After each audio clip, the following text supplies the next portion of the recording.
RTI Live News. Ask for right.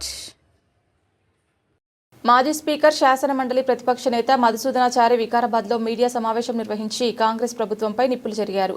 ఈ సమావేశంలో మాజీ ఎమ్మెల్యే మెతుకు ఆనంద్, నాయకులు, కార్యకర్తలు పాల్గొన్నారు. వేల కోట్ల రూపాయలు ఖర్చు పెట్టవలసినటువంటి పట్టుమని 4-5 వేల కోట్ల రూపాయలు కూడా ఖర్చు పెట్టని ఈ ప్రభుత్వానికి బీసీలు ఓట్లు ఇస్తారా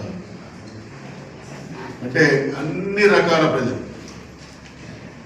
ఇక్కడ ఉద్యోగస్తులు కావచ్చు, కార్మికులు కావచ్చు, విద్యార్థులు కావచ్చు, రెసిడెన్షియల్ స్కూళ్ళల్లో జరుగుతున్నటువంటి దారుణ పరిస్థితులు. నిన్న కూడా రిపోర్ట్ అయితే పాన్ కార్డుకు ఒక విద్యార్థులు చనిపోయింది.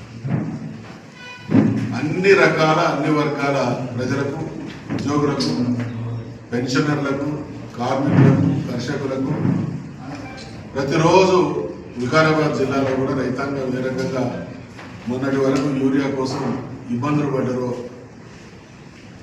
ఇన్ని దుర్మార్గాల కొడిగట్టి 90% రిజల్ట్ మాదిరి వస్తుందంటే పొరపాటున ప్రజలు ముఖ్యమంత్రి మాట నమ్మితే ఇవన్నీ వాళ్ళ స్కీములు మేము అమలు చేయకుండా ద్రోహం చేస్తున్నా మా పార్టీని గెలిపిస్తున్నారు కాబట్టి ఇచ్చే అరకొర స్కీములను కూడా రద్దు చేసేటువంటి ప్రమాదం ఉన్నది.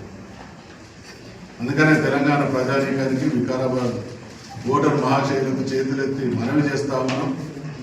దయచేసి ప్రభుత్వాల పర్ఫార్మెన్స్ ఆధారంగా వాళ్ళ పని విధానం, వాళ్ళు చెప్పినటువంటి హామీలు, నిజ జీవితంలో మీకు జరిగినటువంటి మంచి చెడులను బేరీజు వేసుకొని ఓట్లు వేయవలసిందిగా విజ్ఞులైనటువంటి తెలంగాణ ప్రజానీకానికి, అదేవిధంగా ప్రత్యేకించి వికారాబాద్ ఓటర్ మహాశైలం కూడా విజ్ఞప్తి చేస్తా ఉన్నాం.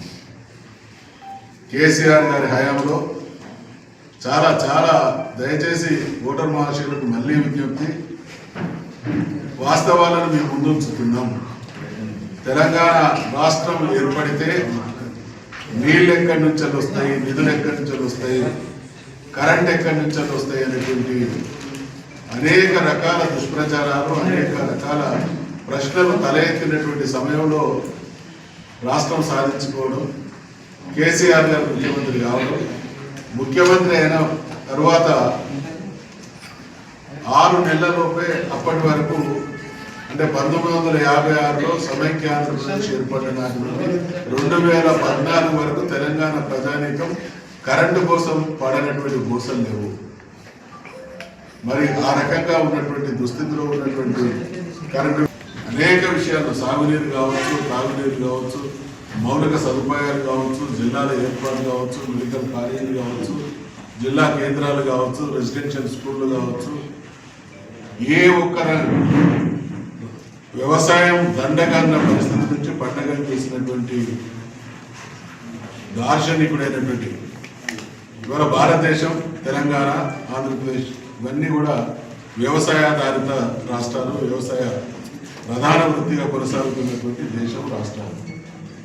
అటువంటి రాష్ట్రాలలో, అటువంటి దేశంలో వ్యవసాయం దండగా అన్నటువంటి రోజులను చూసి కిన్నుడైనటువంటి, బాగా ఘనత చెందినటువంటి కేసీఆర్ గారు అపురూపమైనటువంటి భగీరథ ప్రయత్నం ద్వారా వ్యవసాయాన్ని పండగ చేసి భారతదేశానికే ధాన్యాగారంగా నిలిపినటువంటి చరిత్ర కేసీఆర్ గారు.